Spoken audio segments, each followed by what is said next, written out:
Hello friends, നമസ്കാരം. പുതിയൊരു വീഡിയോയിലേക്ക് എല്ലാ കൂട്ടുകാർക്കും സ്വാഗതം. ഞാൻ ജനോജനാർദ്ദൻ. ഇന്ന് ഞാൻ വന്നിരിക്കുന്നത് ഒരു തക്കാളി രസത്തിൻ്റെ റെസിപ്പി ആയിട്ടാണ്. സുന്ദരമായിട്ടുള്ളൊരു രസമാണത്. വളരെ സിമ്പിളായിട്ട് നിങ്ങൾക്ക് ഇത് ഉണ്ടാക്കിയെടുക്കാൻ പറ്റും. അപ്പോൾ വീഡിയോ നിങ്ങൾ സ്കിപ്പ് ചെയ്യാതെ കണ്ടിട്ട് ഇതുപോലെ ഉണ്ടാക്കി നോക്കാൻ ശ്രമിക്കുക. അപ്പോൾ നമുക്ക് തക്കാളി രസത്തിൻ്റെ വീഡിയോ കണ്ടിട്ട് മടങ്ങി വരും. ചാനൽ ആദ്യം കാണുന്നവർ സബ്സ്ക്രൈബ് ചെയ്തിട്ട് ആ ബെൽ ബട്ടൺ കൂടി അമർത്തി പോകാൻ മറക്കരുത് കേട്ടോ.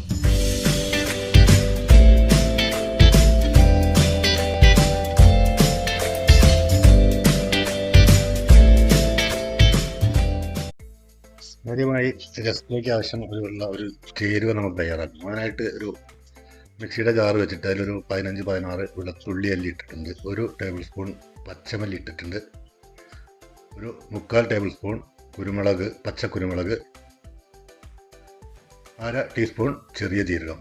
ഇത് നമുക്കൊന്ന് ക്രഷ് ചെയ്തെടുക്കാം കേട്ടോ. ഒരുപാട് അങ്ങോട്ട് പൊടിഞ്ഞു പോകരുത്, ഒന്ന് ക്രഷ് ചെയ്തിട്ട് എടുത്താൽ മതി. ഈ പരുവത്തിലാണ് നമുക്ക് ആവശ്യം.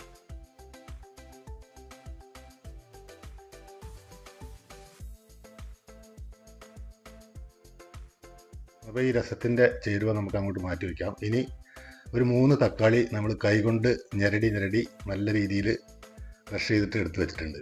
പിന്നെ ആവശ്യത്തിനുള്ള പുളി എടുത്തു വെച്ചിട്ടുണ്ട്. പാൻ വെച്ചിട്ട് ഒരു 2 ടീസ്പൂൺ വെളിച്ചെണ്ണ ഒഴിച്ചിട്ടുണ്ട്. അത് ചൂടായപ്പോൾ കടുകിട്ട് പൊട്ടിച്ചു. വളരെ സ്വല്പം ഉലുവ, അധികം പാടില്ല കേട്ടോ, വളരെ കുറച്ച് ഉലുവ, ഒരു 1/4 ടീസ്പൂണും വേണ്ട, അത് ഇതിലേക്ക് ഇട്ടു. പിന്നെ 2 വറ്റൽമുളക് ഇട്ടിട്ടുണ്ട്, 4 ആക്കിയിട്ട് പൊട്ടിച്ചിട്ട്.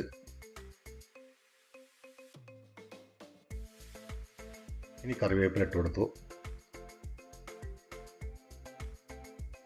നമ്മൾ ഉടച്ചു വെച്ചിട്ടുള്ള തക്കാളി, കൈകൊണ്ട് ഞെരടി ഉടച്ചു വെച്ചിട്ടുള്ള തക്കാളി ഇതിലേക്ക് ഇട്ട് കൊടുത്തു.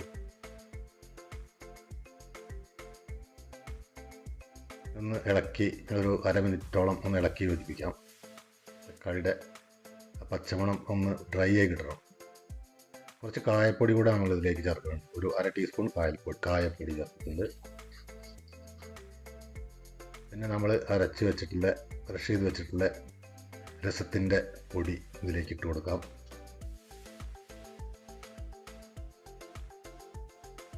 ഇനി നമുക്ക് ഈ തക്കാളിയുടെ ഇതിൻ്റെ എല്ലാം പച്ചമണം ഒന്ന് പോകുന്നത് വരെ ഒരു മിനിറ്റ് നേരം ചെറിയ രീതിയിൽ ഒന്ന് വഴറ്റിയെടുക്കാം.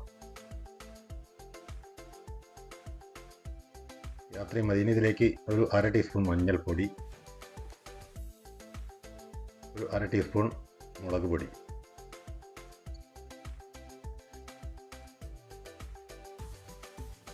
ഒന്ന് റോസ്റ്റ് ചെയ്തതിന് ശേഷം നമുക്ക് ഇതിലേക്ക് ആവശ്യമുള്ള വെള്ളം ഒഴിച്ചു കൊടുക്കാം.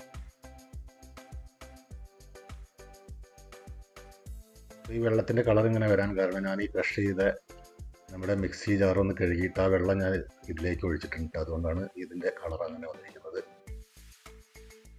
അപ്പോൾ ഇതൊന്ന് ഇളക്കി യോജിപ്പിക്കാം. ആവശ്യത്തിനുള്ള ഉപ്പിട്ട് കൊടുക്കാം. എത്രയാണ് നമുക്ക് രസത്തിന് വെള്ളം ആവശ്യം എങ്കിൽ അത്രത്തോളം വെള്ളം ഒഴിച്ചു കൊടുക്കാം. ഇനി നമുക്ക് പുളി പിഴിഞ്ഞൊഴിക്കാം കേട്ടോ അതിൻ്റെ കൂടെ.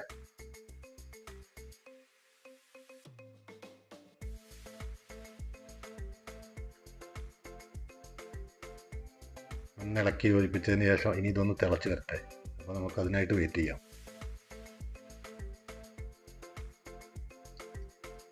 രസം നന്നായിട്ട് തിളച്ച് മറിയാണ് കിടന്നിട്ട്.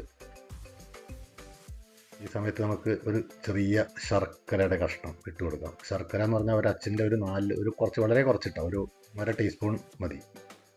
അതിലേക്ക് ചുരണ്ടിയിടാം.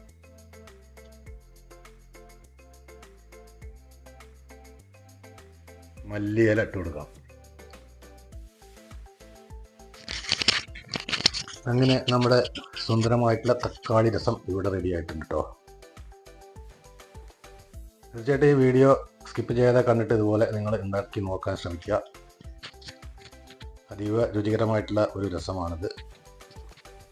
അപ്പോൾ അടുത്ത ഒരു വീഡിയോ ആയി വരുന്നത് വരേക്കും നന്ദി, നമസ്കാരം. ഞാൻ ജനോജനാർദ്ദൻ. ബൈ.